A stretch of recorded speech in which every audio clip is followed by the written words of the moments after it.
तो अपन देखेंगे राजस्थान उच्च न्यायालय। ठीक है। तो भारत परिषद अधिनियम था 1861 का। इसमें पहली बार भारत में उच्च न्यायालय की स्थापना की गई थी। ठीक है। 3 करे थे। ये कहाँ कहाँ पे करे थे? तो एक करा था मद्रास में। ठीक है। 2 जुलाई को, सॉरी, पहले 2 जुलाई को किया कलकत्ता में 1962 में। फिर किया 14 अगस्त को बम्बई में, और उसके बाद किया 15 अगस्त को मद्रास में। ठीक है। तो कलकत्ता, बम्बई और मद्रास। ठीक है। फिर राजस्थान में देखें तो रियासत के काल में जयपुर में, जोधपुर में, उदयपुर में, बीकानेर में और अलवर में, यहाँ पे थे क्या अपने खुद के उच्च न्यायालय थे। जयपुर, जोधपुर, उदयपुर, बीकानेर और अलवर। ठीक है। पर उसके बाद जो एक कमेटी बनी थी, B.R. पटेल कमेटी, जिसमें थे एक तो टी.सी. पुरी और S P Sinha, TC. Puri और B.R. पटेल। तो इन्होंने बताया था कि राजधानी तो रखो जयपुर, और जो उच्च न्यायालय है वो रखो कहाँ पे? जोधपुर में। तो इसने अपनी रिपोर्ट दी थी 27 मार्च को, और उसमें ये सब बता दिया था। उसके बाद एक अध्यादेश आया था, राजस्थान उच्च न्यायालय अध्यादेश 1949। तो इसमें जो भी पुराने जो थे न्यायालय उनको तो बंद कर दिया और एक ही उच्च न्यायालय का प्रावधान कर दिया 1949 में। और इसकी धारा थी 1949 की धारा 10(1) में कहा गया है कि उच्च न्यायालय जोधपुर में होगा, और ऐसे अन्य स्थानों पे होगा जहाँ पे कोई राज प्रमुख था ना, वो चाहे वहां पे। तो ये हो गया था। तो इसके बाद 29 अगस्त को 29 अगस्त 1949 को जोधपुर में राजस्थान के उच्च न्यायालय का उद्घाटन कर दिया था। और इसकी न्यायिक पीठ बनाई गई थी कहाँ कहाँ पे? जयपुर में, कोटा में और उदयपुर में, कि इसकी पीठ है वो भी। ठीक है। और इसमें जो मुख्य न्यायाधीश थे वो थे कमलकांत वर्मा। ये थे इलाहाबाद और उदयपुर के मुख्य न्यायाधीश रह चुके थे, और इनके अलावा 11 अन्य न्यायाधीश थे। अब 11 अन्य न्यायाधीश कौन कौन थे? तो जोधपुर से थे नवल किशोर और अमर सिंह जसोल। तो नवल किशोर और अमर सिंह जसोल थे, दो थे ये। फिर जयपुर से थे बापना और मोहम्मद इब्राहिम। फिर उदयपुर से थे राणावत और शरादुल मेहता। तो जवान सिंह राणावत और शरादुल मेहता। फिर बूंदी से थे कौन? दुर्गा शंकर दवे। ठीक है। फिर बीकानेर से थे त्रिलोचन दत्त, और अलवर से थे आनंद नारायण कौल। भरतपुर से थे के शर्मा, और कोटा से थे छेमचंद गुप्ता। अब मैंने कैसे याद रखे हैं? तो इसमें 2-3 तो याद रखने पड़ेंगे। जैसे जयपुर राजस्थान का एक तरीके से सबसे तगड़ी सिटी है, यानी बाप बाप है बाप, तो बापना। फिर जयपुर के पास टोंक है। टोंक में अपन को पता है कि मुस्लिम जो थे अपने शासक हुआ थे, तो टोंक जयपुर से ही करता है। तो एक जो मुस्लिम है वो है ना जयपुर से ही है, तो मोहम्मद इब्राहिम। फिर उदयपुर में राणाओं का शासन था, तो राणावत, जवान सिंह राणावत। और शरादुल सिंह एक याद रखना है अपन को। ठीक है। तो राणा अपन को क्या किससे कंपेयर करते थे? सेठ से। ठीक है। तो शरादुल हो गया। ठीक है। फिर है बूंदी। बूंदी के लड्डू कैसे बनते हैं? उनको दबा के बनते हैं, तो दुर्गा शंकर दबे। फिर बीकानेर, बीकानेर का याद रखना है, एक त्रिलोचन, इसको अपन को याद रखना है। फिर अलवर। अब अलवर के पास क्या है? शराब थोड़ी सस्ती मिलती है, तो वहाँ के लोग आनंद से रहते हैं, तो आनंद नारायण कौल अलवर से। फिर भरतपुर के लोग थोड़े खड़ी बोली के होते हैं, वो करते हैं के बात है, के नहीं है, दादागिरी वाले। ठीक है। तो के शर्मा। और कोटा से छेमचंद गुप्ता। तो ऐसे याद रखेंगे। और जोधपुर के अपन को याद रखना है, तो कुंवर अमर सिंह जसोल और नवल किशोर। ठीक है। फिर अपन आगे चलते हैं। तो उच्च न्यायालय था बीकानेर और कोटा में, वो तो एक साथ बैठेगा, वो तो ठीक है, ये तो अपन ने बात कर दी। और इसकी इन सबको हटा दो। अब यहाँ पे कोई अपन को कुछ याद नहीं रखना, आगे चलते हैं अपन। तो जब राज्य पुनर्गठन आयोग हुआ, तो उसमें राजस्थान पहले बी श्रेणी का था, तो उसको अब ए श्रेणी में कर दिया था। अब ए श्रेणी में कर दिया था, तो यहाँ पे बताया गया कि जो उच्च न्यायालय की शुरुआत में केवल 6 न्यायाधीशों की क्षमता हुई थी, कि मतलब जो ए श्रेणी के ठिकाने थे ना, ए श्रेणी के राज्य थे, उनमें सिर्फ उच्च न्यायालयों में 6 न्यायाधीश होंगे सिर्फ। तो जो पुराने जितने भी न्यायाधीश थे वो सब हटा दिए, और उसमें बोला गया कि उनकी उम्र 60 से ज्यादा नहीं होनी चाहिए। तो यहाँ पे जो थे कमलकांत वर्मा, उनको भी अपना कार्यकाल छोड़ना पड़ गया था, क्योंकि उस टाइम पे जब ये 1950 की बात है यहाँ पे। तो बी श्रेणी का जब ठिकाना था, मतलब बी श्रेणी का राज्य था, तो भारत में क्या है ऐसा, जब भारत का संविधान के अनुसार बताया कि 60 वर्ष से ज्यादा का नहीं होना चाहिए किसी को भी, ठीक है, तो ये 60 वर्ष ज्यादा थे तो इनको हटा दिया और इनकी जगह फिर है ना दूसरे आ गए थे। तो और यहाँ पे जो नवल किशोर और न्यायमूर्ति मोहम्मद इब्राहिम थे वो पहले वाले, उनकी जगह भी कौन आ गए थे, एक तो इंद्रनाथ मोदी आ गए थे और एक डीएम भंडारी आ गए थे। तो दो तो ये आ गए थे और इनकी हटा दिया था जब बी श्रेणी का राज्य था।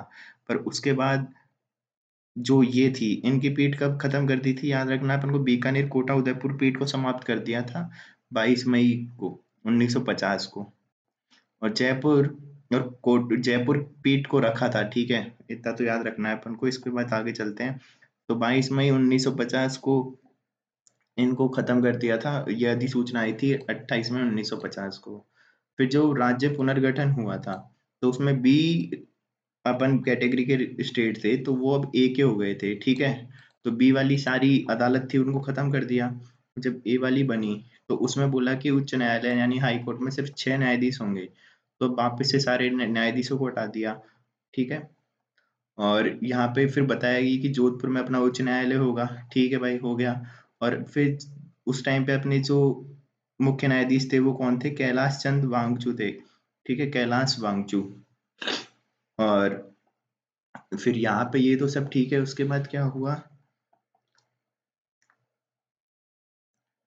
ये एक सत्यनारायण राव समिति आई और इसने सिफारिश की थी 26 फरवरी 1958 को रिपोर्ट प्रस्तुत की थी, जिसमें बोला था जोधपुर तो सीट बनी रहनी चाहिए पर जयपुर की पीठ है उसको खत्म कर दो। तो जयपुर पीठ खत्म हो गई थी 1958 में।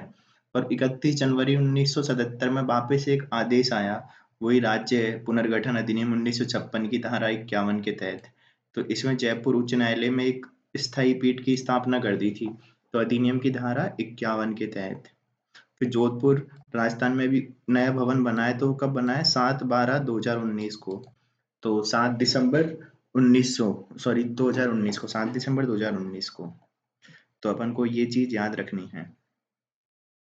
फिर अपन आगे चलें तो, और ये भी अपन ये बता सकते हैं कि जब अपने 1956 में जब ए श्रेणी का वो बना था, क्या ये अपना राज्य बना था, तब कौन कौन से 6 न्यायाधीश थे, ठीक है, तो उनमें अपन बताएंगे। तो ये थे, एक तो justice K L Bapna, justice J S Ranawat और जस्टिस के शर्मा और जस्टिस डी एस भंडारी। और ठीक है, और एक थे जस्टिस डी एस दवे और जस्टिस इंद्रनाथ, ठीक है। तो ये सब थे, इनको याद रखना है अपन को। फिर उच्च न्यायालय के गठन की बात करते हैं, तो एक संवैधानिक संस्था है ये, ठीक है। फिर आगे चले तो राजस्थान उच्च न्यायालय में अभी वर्तमान में 50 न्यायाधीशों की संख्या है। भाग 6 के अध्याय 5 में कौन से में 214 से 231 के मध्य हाई कोर्ट की बात की है। भारत का नागरिक होना चाहिए, भारत में न्यायिक कार्य में 10 वर्ष का अनुभव होना चाहिए और वह उच्च न्यायालयों में या न्यायालयों में लगातार 10 वर्ष तक अधिवक्ता रहा हो। तो अधिवक्ता तो वो 10 वर्ष तक रहा हो, ठीक है, याद रहना, लगातार वो भी। फिर शपथ, शपथ राज्यपाल या उसके द्वारा कोई नामित व्यक्ति दिलाता है और इनका कार्यकाल निर्धारित नहीं है संविधान में। फिर जो संविधान संशोधन हुआ था 15वां, उसमें इनकी उम्र बढ़ा दी थी, 60 से 62 कर दी थी। और सेवानिवृत्ति के संबंध में अगर कोई विवाद है तो राष्ट्रपति अंतिम निर्णय लेगा मुख्य न्यायाधीश की सलाह पे, भारत के न्यायाधीश मुख्य न्यायाधीश की सलाह पे। फिर आगे चले, और ये अपना त्याग पत्र भी दे सकते हैं राष्ट्रपति को, और संसद की सिफारिश से राष्ट्रपति हटा सकता है। वेतन भत्ते संसद निर्धारित करता है और वित्तीय आपातकाल के अलावा इनमें किसी प्रकार की कमी नहीं की जा सकती, पर वित्तीय आपातकाल में कर सकता है, ठीक है। फिर वेतन भत्ते राज्य की संचित निधि पे होंगे, वेतन तो और पेंशन भारत की संचित निधि पे होगी। फिर 214 में क्या है, प्रत्येक राज्य के लिए एक उच्च न्यायालय होगा और उच्च न्यायालयों का अभिलेख न्यायालय होना 215 में है ये।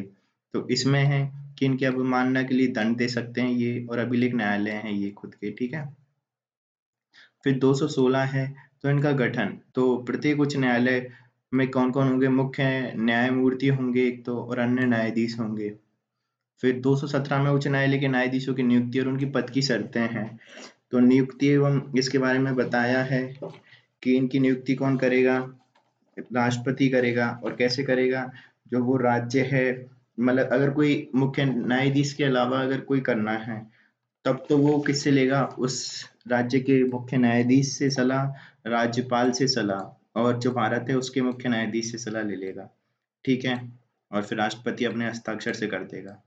और इनकी उम्र होगी 62 वर्ष। ठीक है, इनको हटाया कैसे जाएगा, त्याग से हटाया जाना। अगर वो 124 अनुच्छेद 124 के खंड 4 में अगर कोई चीजें लिखी हैं, अगर उनके अकॉर्डिंग वो है तो। और उसमें भी कैसे हटाया जाएगा कि 2/3 बहुमत से पारित होना चाहिए। और कब हटा सकते हैं, कोई कदाचार किया हो या असमर्थता हो। ठीक है, तो ये इसके लिए मेजोरिटी चाहिए कितनी, 2/3 बहुमत, प्रेजेंट एंड वोटिंग, ये तो हो गई। और सदन की कुल आधी, वो तो होने ही चाहिए आधी, और उपस्थित और मत देने वालों का 2/3। ठीक है, फिर योग्यताएं क्या हैं, तो भारत का नागरिक कम से कम 10 वर्ष तक न्यायिक पद धारण कर चुका हो, और 10 वर्ष तक अधिवक्ता रहा हो कम से कम लगातार, वो भी। ठीक है, तो लगातार रहना अधिवक्ता तो। फिर आगे चलें, तो इनके जो कुछ 218 में क्या है कि जो कुछ उच्चतम न्यायालय से संबंधित उपबंध जो उच्च न्यायालय पे लागू होते हैं। ठीक है, फिर 219 में क्या है, शपथ और उनके बारे में है, तो राज्यपाल या उसके द्वारा नामित व्यक्ति से दिलाएगा, है ना। फिर कुछ है स्थायी न्यायाधीश रहने के पश्चात विधि व्यवसाय पर निर्बंधन। तो 220 में है कि अगर आप न्यायाधीश रहे हो तो उसके बाद आप कोई विधि से रिलेटेड यानी लॉ से रिलेटेड आप कोई व्यवसाय नहीं कर सकते हो। फिर न्यायाधीशों के वेतन के बारे में 221 में दिया है, जो संसद विधि द्वारा तय करे, अगर विधि द्वारा तय नहीं किया गया है तो दूसरी अनुसूची के अनुसार दे। ठीक है, और अलाभकारी परिवर्तन इनमें नहीं होंगे, ये बात की गई है। फिर आगे चलें, 222 में क्या है, एक उच्च न्यायालय से दूसरे उच्च न्यायालय में स्थानांतरण। तो ये कैसे होगा, राष्ट्रपति करेगा मुख्य न्यायाधीश की परामर्श से। ठीक है, और जब निर्धारित कोई अवधि के दौरान, वो कैसे करेगा, मतलब वो ये कर देगा यार। ठीक है, फिर कार्यकारी मुख्य न्यायमूर्ति की नियुक्ति कब होगी, जब वो अनुपस्थित है या उसका पद रिक्त है या उसके कार्यों का करने में वो असमर्थ है, तो राष्ट्रपति करेगा किसी एक न्यायाधीश को, उच्च हाई कोर्ट के किसी एक न्यायाधीश को। ठीक है, फिर 224 में अपर कार्यकारी न्यायाधीशों की नियुक्ति।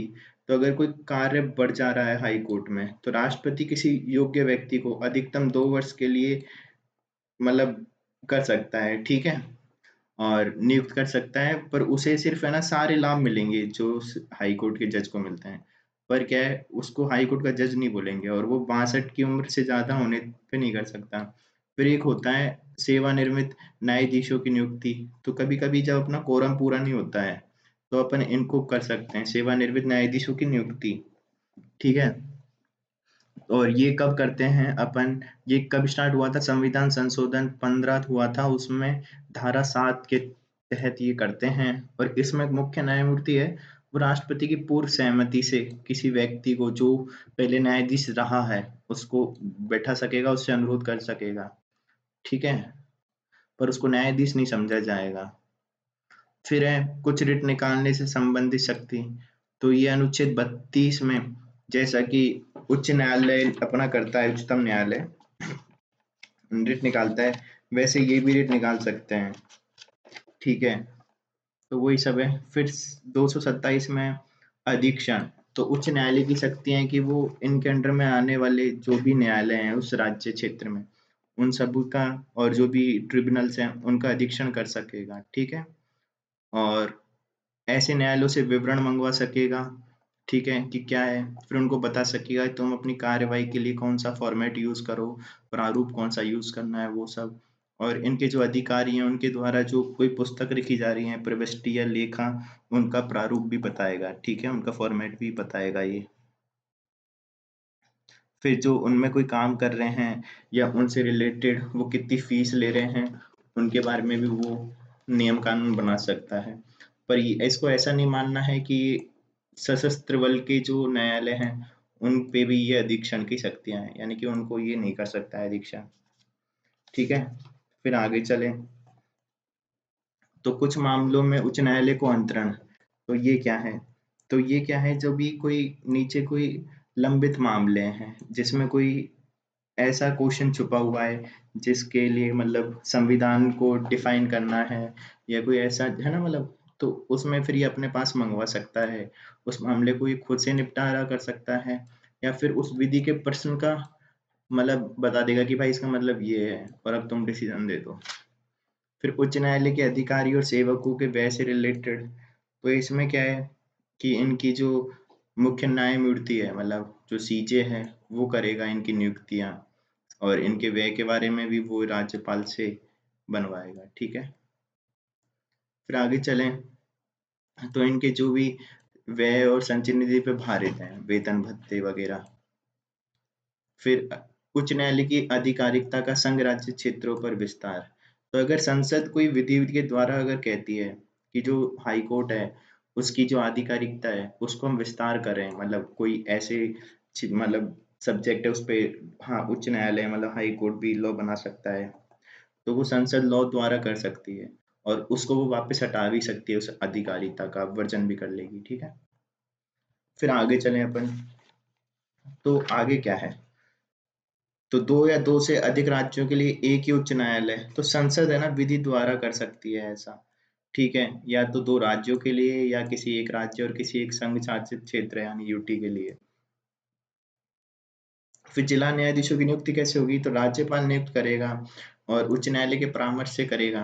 और अगर कोई व्यक्ति है जो मतलब नॉर्मल है, मतलब जिसने संघ और राज्य की सेवा में पहले से नहीं है वो, ठीक है, तो फिर उसे है ना तभी मतलब नियुक्त किया जा सकेगा जब वो 7 वर्ष तक अधिवक्ता हो या प्लीडर रहा हो, है ना, वो भी उच्च न्यायालय की सिफारिश पे ही। ठीक है, और फिर प्रारंभिक क्षेत्राधिकार देखें तो न्यायालय की अवमानना का मामला हो, मूल अधिकारों का प्रवर्तन से संबंधित मामला हो, संविधान की व्याख्या से संबंधित प्रश्न हो, या संसद या विधानमंडल व संसदों के निर्वाचन से संबंधित विवाद हो, या राजस्व मामलों से संबंधित बनाए गए कानून या आदेश हो। तो फिर रिट क्षेत्राधिकार क्या है, तो संविधान के अनुच्छेद 226 के अंतर्गत ये इनको भी रिट की शक्तियां मिली हुई हैं। ठीक है, और फिर इसमें है बंदी, प्रत्यक्षीकरण, परमादेश, उत्प्रेषण, प्रतिषेण, अधिकार प्रेक्षा, ये सब। और उच्च न्यायालय के साथ उच्चतम न्यायालय को भी प्राप्त है ये। ठीक है, समवर्ती शक्ति है। फिर उच्च न्यायालय का रिट संबंधित क्षेत्राधिकार, ठीक है, ये ज्यादा विस्तृत है किससे, हाई सुप्रीम कोर्ट से, क्योंकि इनके पास सामान्य अपराधों, इनके पास जो रिट है वो सामान्य अपराधों में भी की जा सकती है। फिर आगे चले अपने, तो इनका अपीलीय क्षेत्राधिकार कहाँ पे है, तो जिनका देखो विवादी मामलों में भी है और अपराधी मामलों और सिविल और क्रिमिनल दोनों में है। सीधी बात तो ये है, दीवानी मामलों में कहाँ पे है, जब वो सीमा के बाहर अपना निर्णय दे दे, कौन, जिला न्यायालय या फिर अधीनस्थ जिला न्यायालय या अतिरिक्त जिला न्यायालय। ठीक है, या फिर कोई ऐसा प्रश्न है, कोई कानून के प्रश्न निहित है जिसमें मतलब उच्च न्यायालय ही हेल्प कर सकता है उन केसेस में। ठीक है, और आपराधिक मामलों में कब कर सकता है, जब सेशन कोर्ट है या अतिरिक्त सेशन कोर्ट है वो किसी व्यक्ति को सजाए मौत दे दे, तो इसमें अपील कर सकते हैं। ठीक है, फिर पर्यवेक्षण का तो अपन ने देखा ही था कि अपने अधीनस्थ सभी न्यायालय को, अपने क्षेत्र अधिकार में आने वाले सभी न्यायालयों पर ये अपने मामलों को मंगवा सकता है। निर्धारित प्रपत्र धारित उनको बता सकता है कि इसमें लेखा करो तुम, वकील, शेरिफ, क्लर्क, इनके शुल्क निर्धारित कर सकता है और इनके क्या नियम तैयार कर सकता है। ठीक है, फिर पुनरावलोकन की बात है तो ये कर सकते हैं न्यायिक पुनरावलोकन। ठीक है, और अगर कोई मतलब हम संवैधानिक है कोई विधि और वो वगैरह, और ये कहाँ पे है, वैसे इसका उल्लेख नहीं है संविधान में, पर यह अप्रत्यक्ष रूप से अनुच्छेद 13 और 226 में है। ठीक है, फिर आगे देखें अपन, तो जो कि अपना है नियुक्ति वगैरह, तो वो तो ठीक ही है, इनको हटा लेते हैं। इसको भी देख लेते हैं, अधीनस्थ न्यायालयों पर नियंत्रण कैसे रखते हैं, नियुक्ति, तैनाती, पदोन्नति के संबंध में राज्यपाल को परामर्श देते हैं। फिर न्यायाधीश के अलावा राज्य की न्यायिक सेवा के सदस्यों की तैनाती, स्थानांतरण, अनुशासन, अवकाश स्वीकृति मामलों को देखते हैं। ठीक है, तो न्यायिक सेवा के अधिकारियों की। ठीक है, और एक अभिलेख न्यायालय के रूप में उनको आदेश, कार्यवाही अधीनस्थ न्यायालयों पर स्मृति, शाश्वत साक्ष्य के रूप में रखे जाते हैं। ठीक है, तो अपन को ये सब याद रखना है। फिर इसको हटा लेते हैं, अपना अपना मेन है उस पर आ जाते हैं। तो अभी जो न्यायमूर्ति जॉर्ज मसीह के पश्चात अब आए हैं जस्टिस मनिंदर मोहन श्रीवास्तव, ये अपने कार्यवाहक मुख्य न्यायाधीश नियुक्त किए गए हैं। तत्पश्चात न्यायमूर्ति श्रीवास्तव राजस्थान के मुख्य न्यायाधीश नियुक्त किए गए। तो अभी क्या है, ये अपने कौन है, मनिंदर मोहन श्रीवास्तव। अब वर्तमान में कितने हैं, 32 जज हैं, जिनमें 31 अन्य हैं, एक मुख्य न्यायाधीश है। और अपने 42वें मुख्य न्यायाधीश हैं कौन से, मनिंदर मोहन श्रीवास्तव। 3 महिलाएं हैं जिनमें नपुर भाटी, रेखा बोराणा और सुबा मेहता हैं। फिर राजस्थान हाई कोर्ट जो अभी उनमें 11 अक्टूबर 2024 को एक व्यक्ति का निधन हुआ है, वो कौन है, राजेंद्र प्रकाश सोनी। फिर 5 फरवरी 2024 को न्यायमूर्ति विजय बिश्नोई को गुवाहाटी का मुख्य न्यायाधीश नियुक्त किया गया था, विजय बिश्नोई को। और राजेंद्र प्रकाश सोनी जी का निधन हुआ है, न्यायाधीश जी का। फिर 5 फरवरी को ही अपने एक और न्यायमूर्ति थे अरुण बंसाली को इलाहाबाद का उच्च मतलब इलाहाबाद हाई कोर्ट का मुख्य न्यायाधीश नियुक्त किया गया है। और अब तक कौन कौन महिलाएं रही हैं, तो ये क्या है, कांता खतूरी, सॉरी कांता भटनागर, कुमारी कांता भटनागर, और मोहिनी कपूर, मीना वी गोम्बर।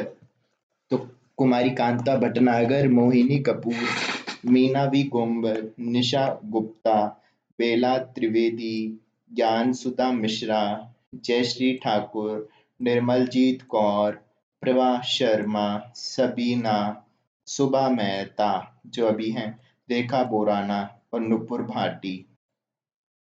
ठीक है, तो कौन कौन है, कुमारी कांता भटनागर, मोहिनी कपूर, मीना वी गोंवर, ठीक है, निशा गुप्ता, बेला त्रिवेदी और ज्ञान सुधा मिश्रा, जयश्री ठाकुर, निर्मलजीत कौर, प्रभा शर्मा, सबीना, शुभा मेहता, रेखा बोराना, नुपुर भाटी। फिर जो मुख्य न्यायाधीश जो सर्वोच्च न्यायालय में न्यायाधीश रहे वो हैं कैलाशनाथ वांचू, पीएन सिंघल। तो ये सर्वोच्च न्यायालय में न्यायाधीश रहे हैं, ठीक है, कैलाशनाथ वांचू और P N Singhal, J S. Verma, Shivraj B Patil, Arun Kumar, A R. Lakshmanan, J M. Panchal, Deepak Verma, Arun Mishra, Amitabh Roy, Navin Sinha, S. Ravindra Bhatt, Pankaj Mittal, Augustine George Masih. तो ये सब क्या है, ये जो सुप्रीम कोर्ट में न्यायाधीश रहे हैं, तो कौन कौन है, Augustine George Masih, Ravindra Bhatt, Pankaj Mittal, Navin Sinha, Amitabh Roy, Arun Mishra, Deepak Verma, J M. Panchal, A R. Lakshmanan, Arun Kumar, Shivraj B Patil, J S. Verma, P N. Singhal, Kailashnath Wanchoo. फिर कुछ हैं जो सुप्रीम कोर्ट में सीजेआई भी रहे हैं, तो वो दो हैं, कैलाशनाथ पांचू और जे.एस. वर्मा, जगदीश शरण वर्मा। दो हैं, कैलाशनाथ पांचू और जगदीश शरण वर्मा। फिर कुछ हैं जो मानवाधिकार आयोग के सदस्य भी मतलब अध्यक्ष भी रहे हैं, तो वो हैं जे.एस. वर्मा, ये जगदीश शरण वर्मा, और एक और है अरुण मिश्रा। तो अरुण मिश्रा है ना, ये भी रहे हैं, ठीक है। तो दो हैं मानवाधिकार आयोग के, जे.एस. वर्मा और अरुण मिश्रा। फिर राष्ट्रीय विधि आयोग में भी एक रहे हैं, यानी कि जो लॉ कमीशन होती है उसमें सदस्य, वो रहे ए.आर. लक्ष्मणन। तो ए.आर. लक्ष्मणन, ठीक है। फिर कुछ हैं जो उच्च न्यायालय में मुख्य न्यायाधीश जो अन्य राज्यों में मुख्य न्यायाधीश रहे हैं, तो ये तो बहुत सारे हैं, अब इनको तो मैं याद नहीं कर पाऊंगा, हटाओ इनको। फिर कुछ हैं जिन्होंने पद से त्याग पत्र दिया था, तो वो तो एस के गर्ग, गर्ग जी ने त्याग पत्र दिया था। फिर पद पे रहते हुए मृत्यु हुई है किनकी, सुरेश चंद्र की हुई है। फिर राजेंद्र प्रसाद व्यास की हुई है, राजेंद्र प्रकाश सोनी की हुई है। तो राजेंद्र नाम के और सुरेश नाम के, ये दो हैं, ये तीन हैं, इनकी मृत्यु हुई थी पद पे रहते। फिर सर्वाधिक कार्यकाल वाले मुख्य न्यायाधीश कैलाशनाथ वांचू, न्यूनतम कार्यकाल वाले तो वो हैं सतीश कुमार मित्तल। प्रथम कार्यवाहक कौन से हैं, जे.एम. पंचाल। तो ये है प्रथम कार्यवाहक है ये, ठीक है। फिर है 36 जिला न्यायालय हैं इनके अंडर में राजस्थान में, जिसमें 19 तो आते हैं मुख्य पीठ है जोधपुर उसके क्षेत्राधिकार में, और 17 आते हैं जयपुर की जो पीठ है उसके अंदर में, ठीक है। और इसमें भी जो बाड़मेर है उसका जो जिला न्यायालय है वो है बालोतरा में, और नागौर का है मेड़ता में, ठीक है। तो ये याद रखना है अपन को, बाड़मेर का है बालोतरा में, नागौर का है मेड़ता में। फिर 19 है ये मुख्य पीठ के अंडर में तो, और जयपुर पीठ के अंडर में 17 है। फिर है विशेष न्यायिक मजिस्ट्रेट न्यायालय, तो ये कहाँ पे बने हैं, ये 18 जुलाई 2022 को बने थे विशेष न्यायिक मजिस्ट्रेट न्यायालय। ये अजमेर में, उदयपुर में, जयपुर में, और जयपुर महानगर द्वितीय है। दो दो तो जयपुर में बने हैं और एक जोधपुर महानगर में बने हैं। तो ये कितने हो गए, 5। अजमेर, उदयपुर, जयपुर में 2, और जोधपुर। जयपुर, जोधपुर, उदयपुर, अजमेर। फिर प्रथम वर्चुअल कोर्ट का उद्घाटन हुआ था 20 जुलाई 2022 को। तो 18 जुलाई 2022 को तो विशेष न्यायिक मजिस्ट्रेट बनाए गए थे, विशेष न्यायिक मजिस्ट्रेट न्यायालय, और 20 को बना दिया था प्रथम वर्चुअल न्यायालय। और इसके उद्घाटन किया था एस शिंदे ने। फिर जो न्यायिक प्रशिक्षण अकादमी है जहाँ पे ये आरजेएस की ट्रेनिंग होती है, वो है कौन से, जोधपुर में। और इसका हुआ था 16 नवंबर 2001 को बनी थी, 16 नवंबर 2001 को। और इसका संरक्षक होता है कौन सा, अपना सीजे ऑफ राजस्थान।